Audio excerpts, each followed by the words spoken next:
All right, All right, welcome back, guys. dude. Yeah. Here we go. We started off with what, like a 20-25 minute conversation and didn't record again, but it's okay. We Yeah, were no, I trying to know. think of where to Yeah, you start know what? at. Yeah, it's wild, but I stopped you because it was you were saying the idea of figuring out what to talk about. Like I was talking about, I was at this party last night. It was for my daughters. Obviously, there's a lot of adults and stuff like that. It was super cool. It was outside, but that made me want to. Hey, let's start recording here because for me, I think the idea of what is it? Well, we were saying, hey, what is it that you want? So it's like, what do you want to steer the conversation towards? What conversations do you want to have? I'm getting to a point in life where for many years now, not that many, I think a lot.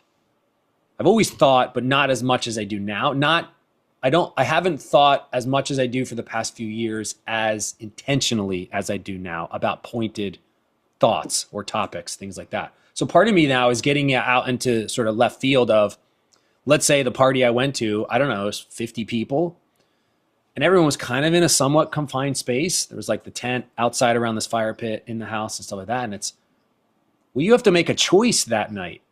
And that choice is, who do I want to talk to? I can only talk to so many people tonight. And I might only be able to talk to like two if I spend X amount of time talking to one person and then the next, as opposed to shorter conversations. And then I can talk to a lot more people. And then there's obviously, an idea of let me just see where the night takes me. But I would have never thought this way 10 years ago. So I'd love to get your take on that because we then got into the idea and we can talk about it of, hey, if you're in a conversation where people start bringing up topics, like obviously you get into politics and it's like certain things and it's like, you know what? Like I'm not in a space. I mean, it's starting to get late. I'm not in a space right now where I really want to talk about this.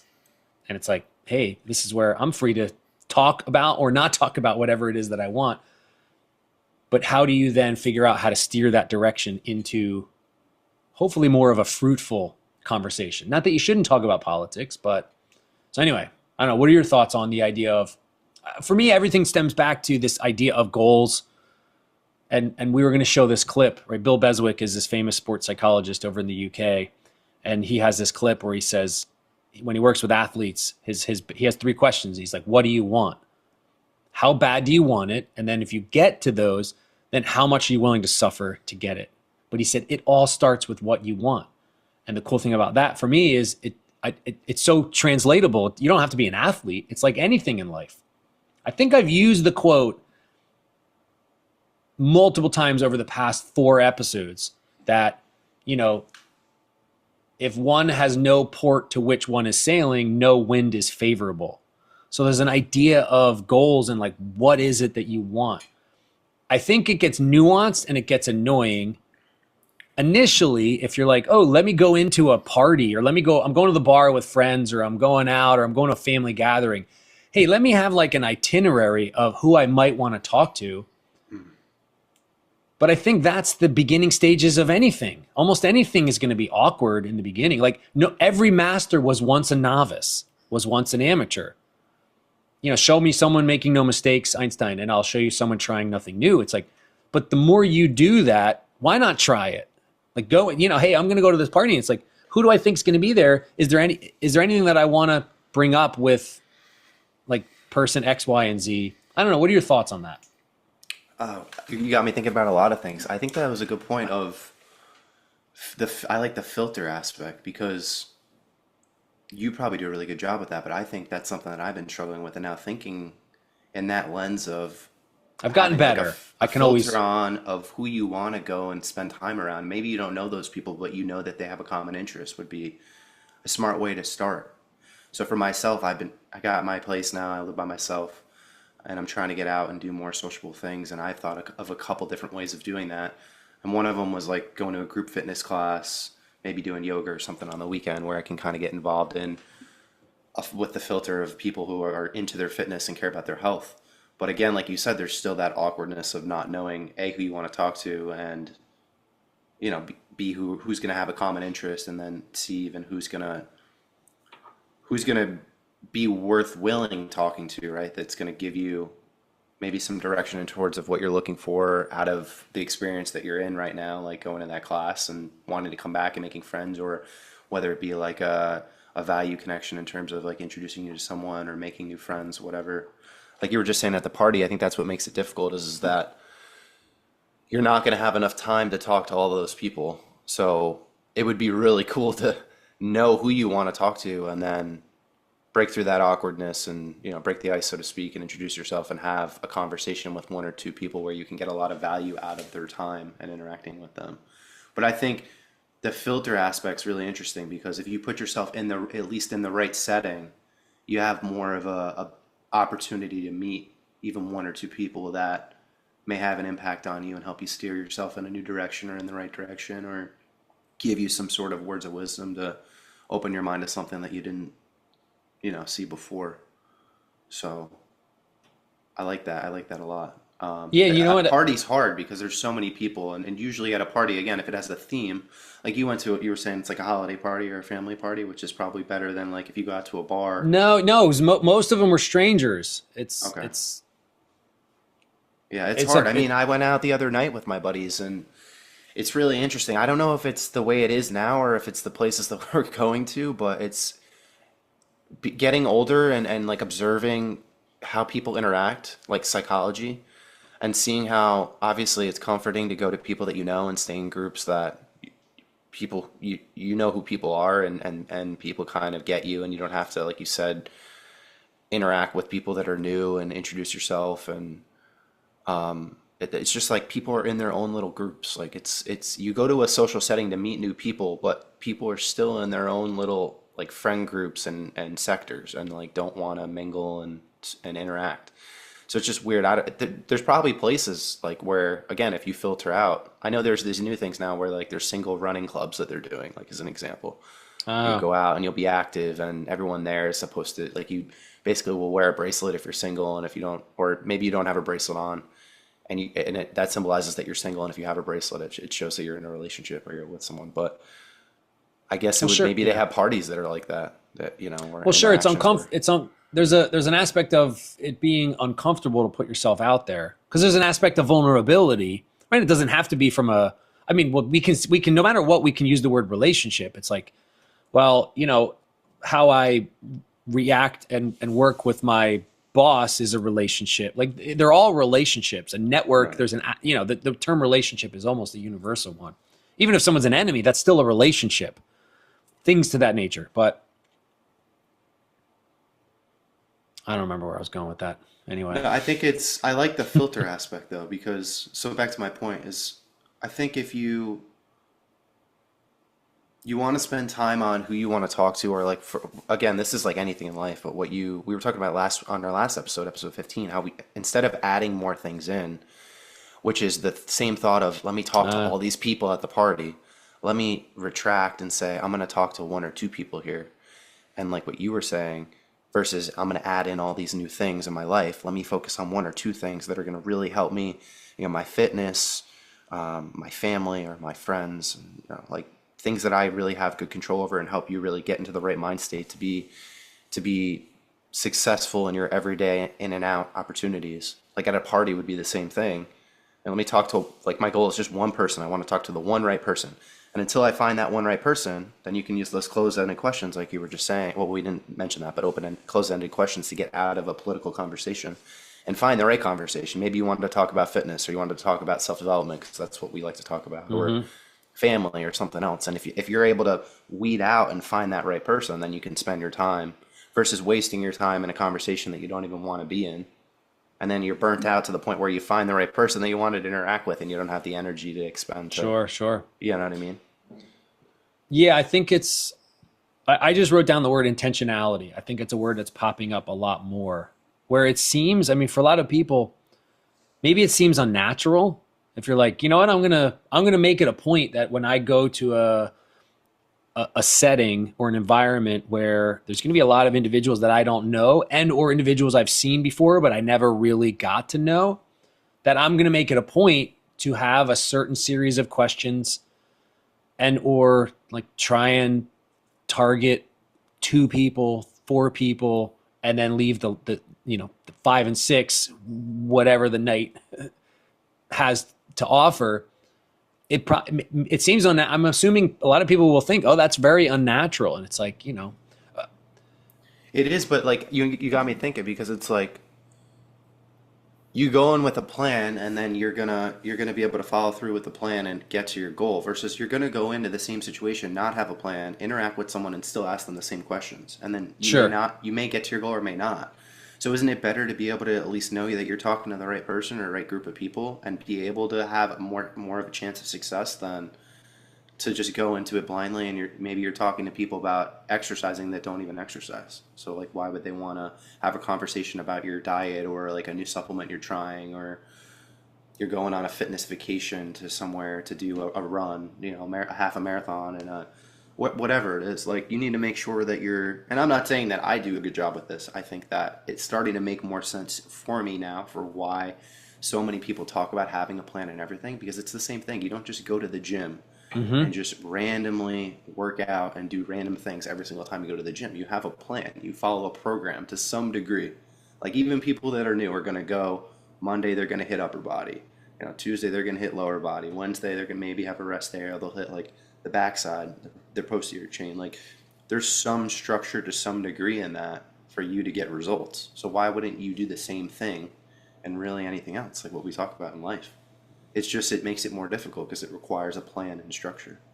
Like yeah, you were it's just saying. even that what you just said makes me then think of even going to a restaurant.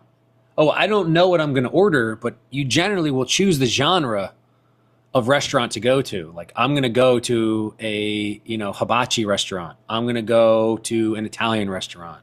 Hey, we're going to go to like an American grill, stuff like that. Like, do you want to go to more of a sports bar? Like you're going to go to, and that genre doesn't even have to be the food. It could be the scene, the vibe itself. Hey, I want to go to a more of a sports bar vibe, or I want to go more to like a fancier restaurant, or I want to go to a restaurant that's just quieter and more cozy. So it's like, to a degree though, right? That's it's not scripted, but it's planned. It's intentional, right? It's like that idea of intentionality, which again, a big part of a lot of the things we talk about have to do with like meaning and purpose and stuff like that. And obviously the name of our podcast, like valued pursuit. Yeah, I find it fascinating. So I don't know. It's back to your point too about like knowing what you want. Right. The more you and I talk, I mean, I know to some people it seems like I'm very disciplined, but I feel like I have a lot of things in my life, and I talk about myself because I think it's good for Sure, both of us to reflect. like, yeah, reflect and show that we're not perfect by any means, and that's really why we're ultimately doing this. So I can learn from you. Maybe I can provide you with some Absolutely. wisdom, and we can learn from one another. But you know, to have structure and like a lot of things in your life is again actually what we were talking about last week with what like it gives you control. Like that's really what it's doing. The structure and the like a plan is giving you control over the unknown. It gives you like a framework and like an exoskeleton, so to speak, to like be able to stay within like the boundaries of like where you want to be. Because Hmm. like you said, you always say you're with the ship with no coordinates is going to sail to like an unknown direction. It's not going to know where it's going to end up. So you have to have some sort of framework of like whatever it is. And like what I was just saying before, I feel like I always say exercise because that's a big part of my life, but to be able to kind of use that and say, all right, I follow a program, this is what I do. I know by, the springtime, I'm gonna put this much amount of weight on this lift, or I'm gonna improve this look of this muscle because I'm gonna train it in this way and this amount of reps by this period of time. Like it's gonna give you, you may not get there exactly, but you're gonna get close to your goal, closer to your goal. You're gonna move closer to like where you're planning on getting with that structure and framework. So it's the same thing as with social interactions. If you want to meet a certain kind and group of people, you have to put yourself in the right setting for where those people are going to go, where they're going to hang out, right? Which I think is like Yeah. more of what we're seeing nowadays too with the conventions and like with speakers. Like Elliot just did one where you can go out and you can go to like one of his talks and like be a part of his group and get like mentorship Hmm. and guidance from him and obviously a lot of the people that are going to go to like one of those conventions like a self-development convention are going to be people like us that like want to connect, want to grow, want to be around that kind of energy. It's kind of the same thing. Yeah, or want some kind of change. But you know what you it's so funny because I was just thinking differently about the quote. You know, if not, one has no coordinates, the way you said it, if one has no coordinates, I can't remember exactly how you said it, but I mean, even just the quote, no wind is favorable. However, there's a really good quote by, I think it was said, I don't know if it was in Lord of the Rings, but it's like, not all who wander are lost. My sister bought me a shirt years ago. It was a Life is Good shirt. It said, not all who wander are lost. She bought it for me because my mind wanders. But I then think of that and it's like, hey, it's okay for you to not have necessarily a destination, for you to just embark on life and just set sail. I then think of with that though, I think the big key, let's use the party as the analogy, where like intentionality, but I'm then thinking of the idea of authenticity. So it's like, as long as wherever I'm going, I'm being authentic to who I am. I'm not trying, oh, I'm going to go and enter this conversation, but I'm going to try and put on a front that makes me more like whoever I think they want me to be. It's no, this is who I am. Obviously, you're going to enter, an adult conversation different than a conversation with, my one daughter's 12. I'm going to enter that conversation with a different filter, but I'm still going to be myself. Does that make sense? So I think it's that idea of authenticity. And the reason I was thinking of that, and it's so wild how all of this works, where we can talk about networking in a minute, because I find that it's one piece of advice I give to my students, and especially like younger, but even, individuals my age, it's like so important. There's been something recently where I've surfed, I'd say most of my life, but not most of it. I've been surfing for many years, but off and on, and there's big gaps. So I surfed a lot when I was younger. When I went to grad school at Rutgers, there was a surfing club. So I was on the surfing club. We would drive the coast and like enter these surf competitions. Someone I'm getting to know really well through my daughter's gymnastics, super cool dude. Him and I just jive so well. He does a lot of indoor, like he goes surfing all the time, but he does this indoor surfing in like northern New Jersey. So he sent out this group text and it's like, hey, I'm looking to put a group together. It's like 2 hours, $185, professional photographer. And I'm like, man, let me do it. Like $185, that doesn't seem crazy. I've been wanting to surf, perfect waves, indoors, things like that. And then a conversation that I had yesterday with this individual that I've met once before, it came out that he's like he's been surfing a couple years, but he's like really into it. So I was like, we struck up a conversation on surfing. And I was like, this other guy that I'm starting to get to know more, he's like, oh yeah, I surf. I'm like, dude, this is awesome. Like I've had this newfound desire to start surfing again. And I'm doing this indoor thing early in January, but now I'm in a conversation with like two individuals who have this passion for surfing. We're just talking about wetsuits and we're talking about longboards versus shortboards and like the thrill of the ride. And then the one guy was a big skier. I'm a big skier. And he was talking about, you got to go out here. So it's like, I don't know where I was going with that, but it's kind of that idea of you never know where the conversation is going to lead. You never know who you're going to meet. But if you're not authentic, there's a good quote by Mark Twain, and it's like, if you tell the truth, you never have to remember anything. And there's a lot to unpack, but it's like, well, what does that mean? And it's like, I don't have to remember a narrative if I'm just telling the truth and being truthful and being authentic. It's just, well, because you know who you are, so you don't have to come with a script in mind. You just come with who you are naturally and just be yourself. So anyway, be authentic is like my main takeaway from all that. Because I like that. I like that aspect though of just starting, and like I think we talk about that a good amount. But just getting going and picking something to do, right? And obviously it has to be what aligns with who you are as a person, but not worrying so much about we've talked about it with the podcast, making it so fit and furnished and perfect, but being consistent and learning through the repetitions that you put in. Mm-hmm. So it's like the best way to get feedback is by doing it. Like we could watch we could watch Joe Rogan, Jordan Peterson, all these like big guys talk all the time, but unless we do it and practice with one another and put out content and have these conversations, which will open up other ideas and doors for us to make better content. Like there's no way for us to get better unless we do it. I think Yeah. that's the biggest part of it. Like what you were just saying, what I was saying with the quote before about a ship that has no coordinates and isn't going to know where it's going to end up. Again, having a plan will help you end up at least in the vicinity of where you want to be. So then you're that much closer to getting on to wherever you want to be. You have the opportunity to do it. But like if you look at it like from a macro scale, it's like, how am I ever going to do that? You have to focus on the micro steps to. Yeah, well, sure, because part of it could be, especially if you're a beginner in something, like let's use that sailing analogy, and it's, well, hey, where are you sailing to? And it's like, well, if I'm a beginner and I've never really experienced the ocean, it's, well, I don't know where there is to sail to. I don't know the limits of the ocean. And even someone I've spent my whole life like in the ocean, going to the beach. I've been on boats, sailboats, variety. But I still don't know the gravity of, hey, what's it really like to go from the coast of New Jersey to, like England across the Atlantic. It's like I can't comprehend that.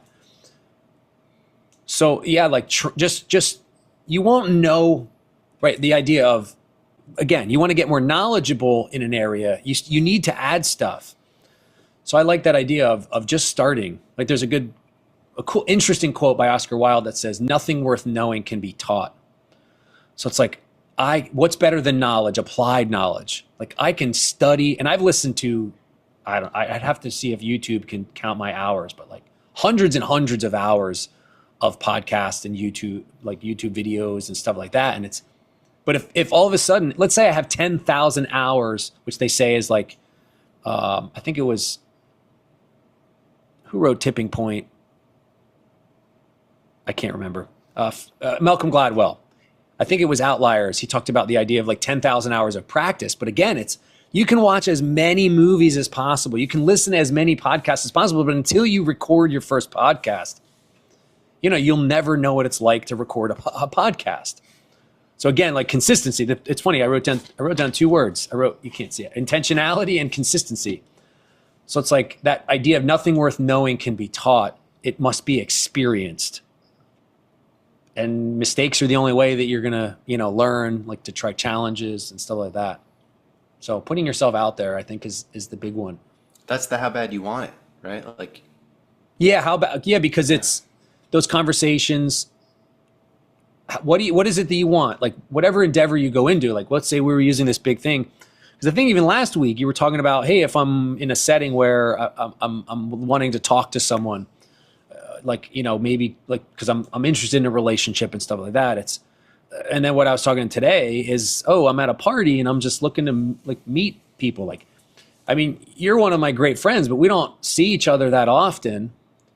So it's like, hey, in my social, like I don't have that many people that I'm super close with that I go and hang out with on a regular basis. It's like, yeah, I'd like to have more friends like within a 10-mile radius of my house, where it's like, hey, do you want to go for a trail run, or, like go grab a beer or something like that? And it's like, you and I can talk about that. But I think so part of that is, well, I have to put myself out there. And it's like, yeah, in any social setting, like part of it, I think of the word curiosity and interest. It's like, I have to go to that party and go to those conversations with a true desire and interest and curiosity for like, what are you interested in? Like, hey, what are your like favorite things to do? Like, what do you do in your downtime? What are your favorite hobbies?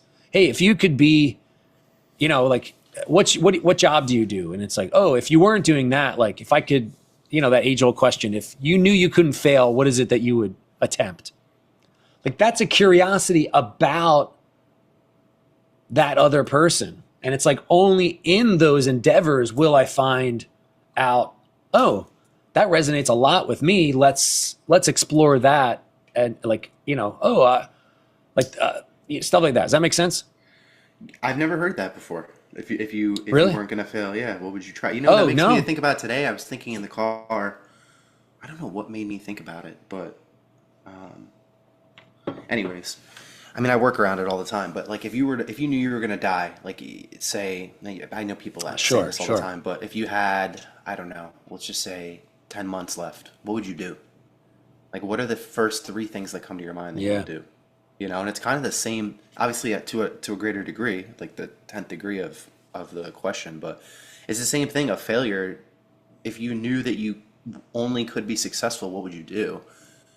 And I feel like there's then a question that I've heard online. I don't know if it was Alex Ramosi or someone else, but it's like, why aren't you doing it? Like, what's stopping you Yes. from doing it? When we talked about that last week, like it's you, but it's it's like what you say, simple's easy, but just because it's, or I Just forget what the because saying is, just because it's simple doesn't mean it's easy. right. So it's the same thing. It's like it's just a crazy concept because it's like, wow, like you're right. Like there's no reason for me not to be doing what I want to do, which gets back to our discussion about goal setting and setting, which we're coming up for the new year, so it's a good thing to talk about, of writing things down of like maybe what you want to do within that year of the top three things, and then kind of implementing what we're talking about of a somewhat Yeah. of a like a game plan of how to get closer to those things to achieve them. Yeah, and so we can do another one on this. We can do one just on this. Bob, I follow a lot of Bob Proctor. His books are great. His videos are great. He has like the ABC goals. So it's like, hey, if you're setting up your year, this is where it would be worthwhile for maybe us to, just because you're probably not as familiar, ABC goals. And it's like, A goals are, as long as I like put my mind to it and I work really hard at it, I'm very likely to achieve it, And then a B goal is somewhat similar, but you are incorporating other people, where I need other things to come together in order for me to accomplish that goal. And then a C goal is, it's like so outlandish what I'm attempting to do. Like, what do you want to accomplish in 2025? You know what you want to do, but you have no idea how you're going to do it. So it's like, figure out how to have A goals, B goals, and C goals. You don't only want to have the goals that are like so long term, but you definitely don't want to have only the goals that are, oh, I want to lose 10 pounds. And it's like, well, that's a very worthy goal. Maybe for someone, even if it's a real struggle, it's still not a C goal. If someone weighs 500 pounds and it's like, yeah, we'll have a whole segment on that, because That's the why again, though, right? Like if you think about why do you want to lose the weight? Is it body composition? Is it health? Is it to but that's look very better? different. That's very different than the nature of the goal itself. Like, yeah, we totally will curb this for another one, because Yeah. I taught that class, Mind and Muscle, the Science of Success. I had students create goal cards, and I created one at the beginning of the semester, and then we redid it at the end. And it's like, you look at the goal cards at the end of the 15 weeks, and it's like, whoa, those goals are huge in comparison to, oh, I want to become a physical therapist. It's like, oh, now you have a goal of, I want to own my own physical therapy practice, and I want to be like the keynote speaker at the American Physical Therapy Association National Conference. It's like, those are two very different goals. But the idea is, don't get rid of one of them, have both of them, right? So it's things like that. So We got to talk about your class too, man. That got me so hyped up when you said what's the name of it? The one you Mind just and created this Muscle, year? the Oh, so that's the Science same of class. Success. Yes, Same this is the It's class. such a good class. I love it. Has so much in it. It's based on the idea that the only voluntary control we have in life is our thoughts and our actions. So like mind, I mean, your brain is just a tool, but it's like, then your mind is like like my mind is like the entity behind the curtain and things like that. Like we can get into Bob Proctor's paradigm, conscious mind, subconscious mind, and stuff like that, and then the body and all that stuff. But it's the idea that your thoughts and your actions are the only things that you have control over. But there's a lot, that is your life. You can't control. I can't control how you're going to talk on this podcast, but I can control how I do. I can try and shape it, but I can only shape that through my own thoughts and my own actions, things like that. But anyway, that's getting off topic. We can definitely bring that up in a future one. But anything else you want to add just on this I was just idea? going to touch on the mistakes component because, so back to what we were saying with if you knew you were going to be if you knew Sure. you could only be successful. Yeah, if you knew you couldn't fail or wouldn't, not couldn't, if you knew you wouldn't fail, what is it that you would attempt? Yeah. Right. So it's basically ensuring success, right? Because it's saying basically whatever you're doing Yeah, it's that really, you're gonna. It's not saying when you're gonna do it, but it's gonna work out, right? yeah, and Is that the way to think about it? yeah, because the other one is like that way that you put, if people are like, oh, if you knew today was the last week, or today was the last day you were going to live, or the last week you were going to live, and it's like for me, the point isn't because it's like, oh, well, then I'm going to have to like sign away, I'm going to have to like change my will, and like the point isn't to actually live that way. The point is a prompt to get you to think about what is it that you want to do with your life. Like at first, before that, it's then what is it that you are doing with your life? Like, how are you spending your day-to-day actions? Like, what are you thinking about on a daily basis? What are you listening to? What are you watching? And kind of in the beginning, like what conversations are you having with people? Who is it that you're engaging with and stuff like that, which then can, yes, continue, get to, okay, well then what is it? Oh, this is what I'm doing, because you have to do an assessment. In this class, we do a self-assessment. But then the whole idea is like, okay, well, what is it that you want to do? Like, let's start setting some goals. So go with that. Like you were getting on the mistakes. You brought this all up with the idea of Yeah, and then mistakes. you talked about what you're thinking about on a daily basis, and I heard a thing the other day that someone was saying that your mindset is like when you speak into Siri and it gives you ask for directions of like where you want to go, and it's like the Hmm. prompt of like where it's going to take you, like what you're telling yourself on a daily basis is like the coordinates that you're saying I want to be brought to, 1900, Woods Avenue, right? Like what those are your thoughts, and your thoughts are feeding your like your conscience, and that the conscience is Siri, and that's giving the navigational directions Hmm. to be able to get you to where you want to end up. I just thought that was a crazy way to think about. Hmm. Yeah, Jim Rohn has a way of phrasing that. He's always says, 5 years from now, you surely will arrive. The question is where. Yeah. 5 years from now, you will be there. But the question is, which version of you is it that will exist then? Right? And it's like, hey, no, tomorrow's not promised. Like, so it's like, again, I love the beauty of quotes because there's always an underlying message, but you can interpret it slightly differently, or maybe not interpret it, but you can apply it differently in different scenarios. I think the thing that fascinates me about quotes is they're a prompt. And it's just a prompt for a way to think about life, for me to think about my life, and then my interactions with life, which then also include not just my own endeavors, but like my family, my friends, my colleagues, students, like the world at large, stuff like that. So anyway, Yeah, and I feel like the so back to I was saying mistakes, but I feel like those are really what lead you to who you are as a person, because they teach you. They yeah, I teach you think, how to become better, right? And then they also teach you like, I guess in the lessons that they give you, that's what teaches you to become better. But they kind of shape you into like the individual that you are. I always think about the stone quote that you talk about of like someone who's chipping away at a stone, and all the little chips are like the mistakes that you're making and like learning hmm, from. And then eventually like you stand back and you see this beautiful sculpture of like what they're building. You don't see it like from the oh, beginning sure. or from the first few chips, but all the little hurdles that you have to go through in life and the mistakes that you make. And obviously the goal is to learn from them and move forward and be more educated.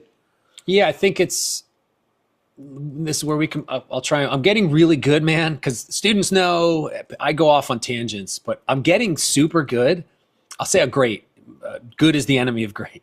I'm getting great at like always tying it back. Like something in my brain is always able to bring it back to like, hey, we started off by talking about a party that I just went to and like who to converse with. But I think the whole idea is, like you said, like to put yourself out there to make those mistakes.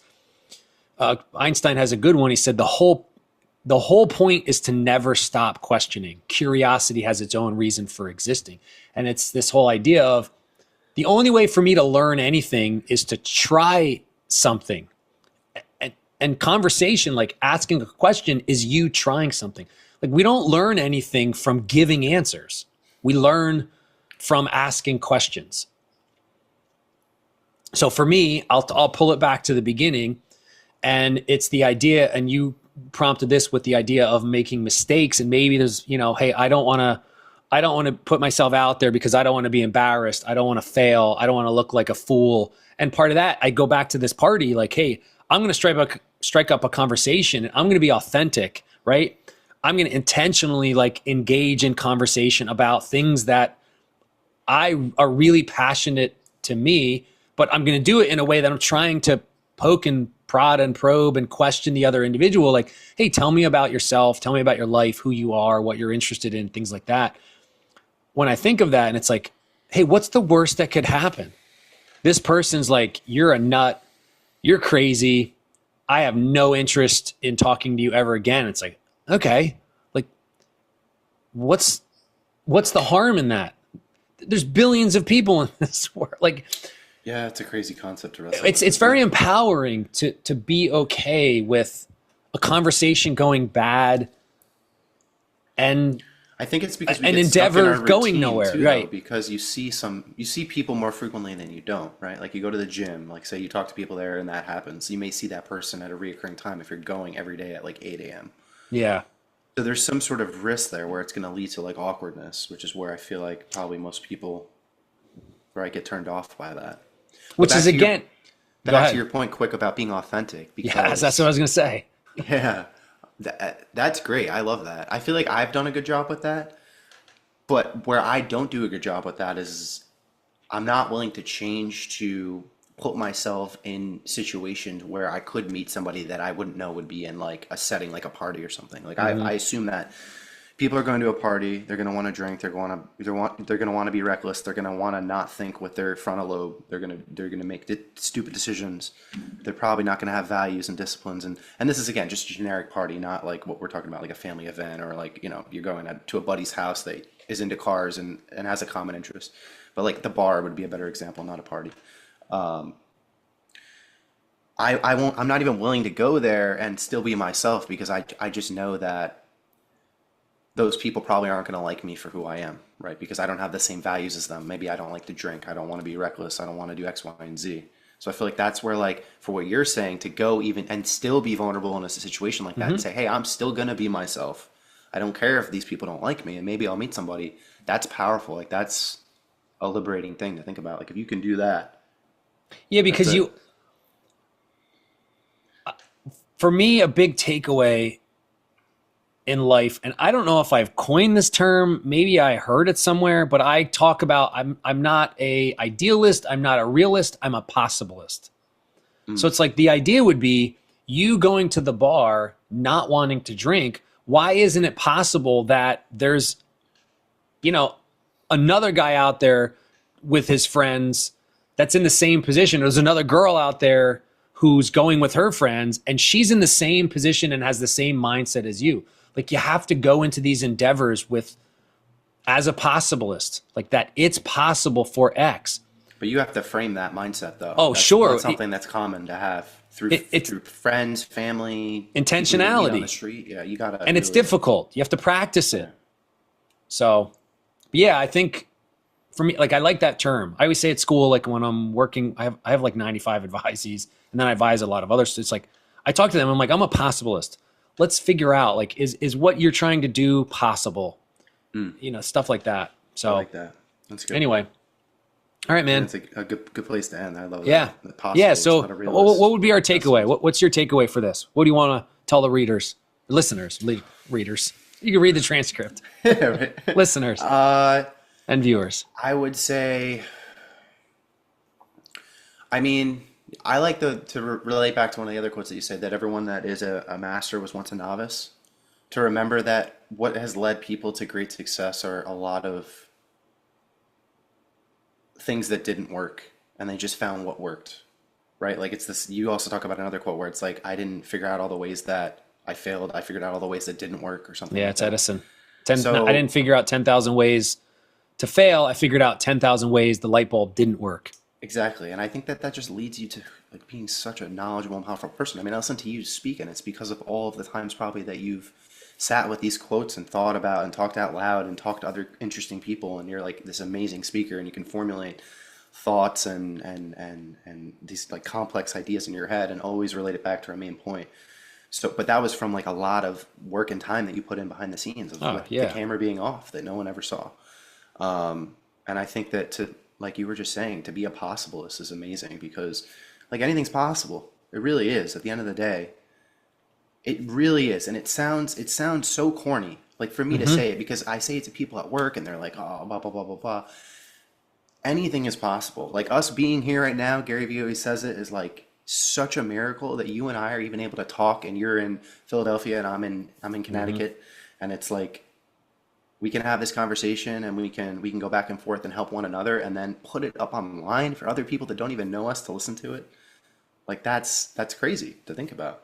Yeah. So maybe flip your lens for like going into the end of December into January in 2025 and thinking about all of the things that are possible and start focusing on like we talked about last episode of all of the stuff that you have in your life going for you and the things that you maybe want to work on to help you continue to evolve as an individual. And again, the things that are possible for you as an individual to strive for and grow for in the new year. I think that's the way that I would want to leave our listeners. Yeah, it's beautiful. Yeah, and I think part of it is to not only what's possible, what might you want to be possible. So again, gets back to like what you want. To be grateful. Bob Proctor has the one, I think I've talked about it on here before.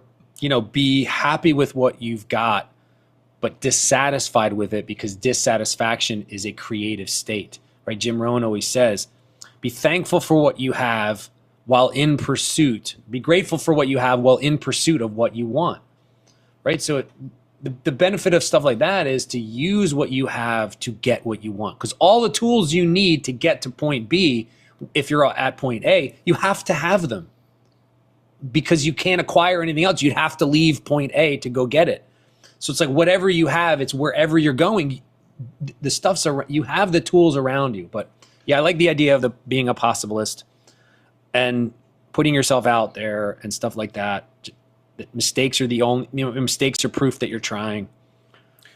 But I like it. I like the idea of be intentional with it. Like think about things like that a little bit more as you go into the gym, which again, because you're right.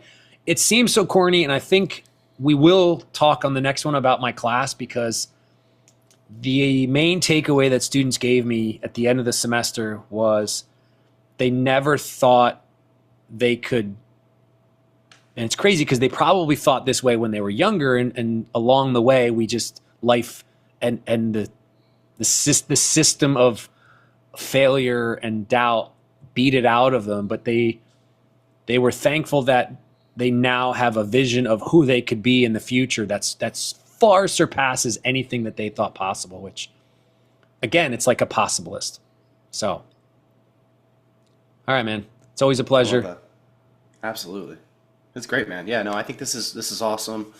Pat and I are gonna try and make our show when we don't have guests and when we don't have something in our realms of expertise that we want to talk about as just kind of a life topic that we're going through, and then kind of have that as a set point and start from there, and then let our conversation just kind of flow from that time in our life or situation or topic that we want to talk about. So Yeah, we're because at the looking end of the forward to day, doing a lot more of these.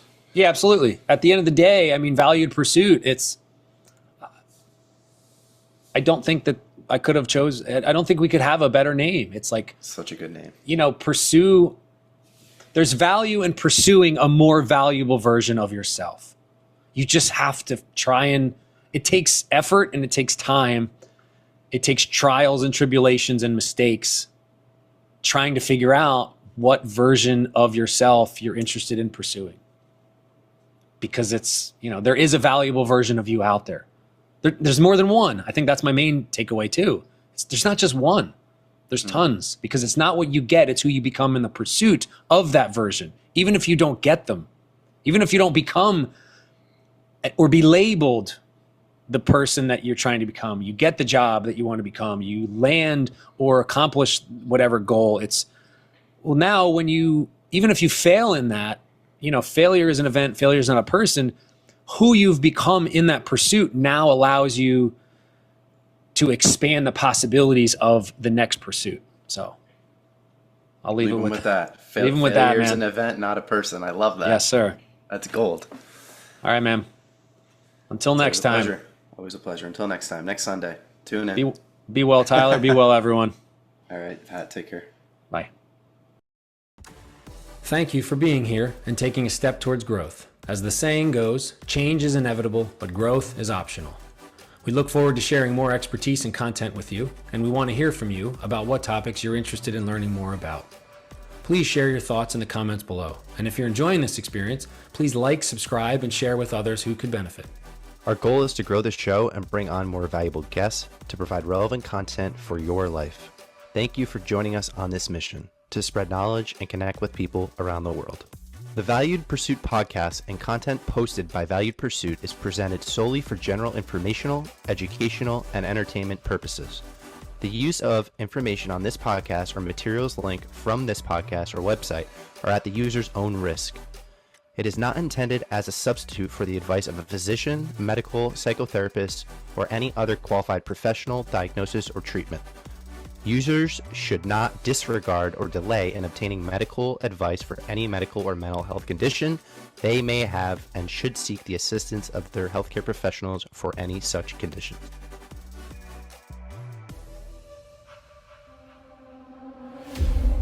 You ever have a vision?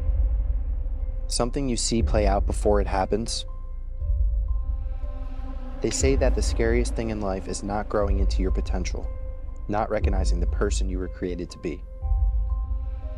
We are on a mission to help everyone on this planet chase that version of you, your most fulfilled self.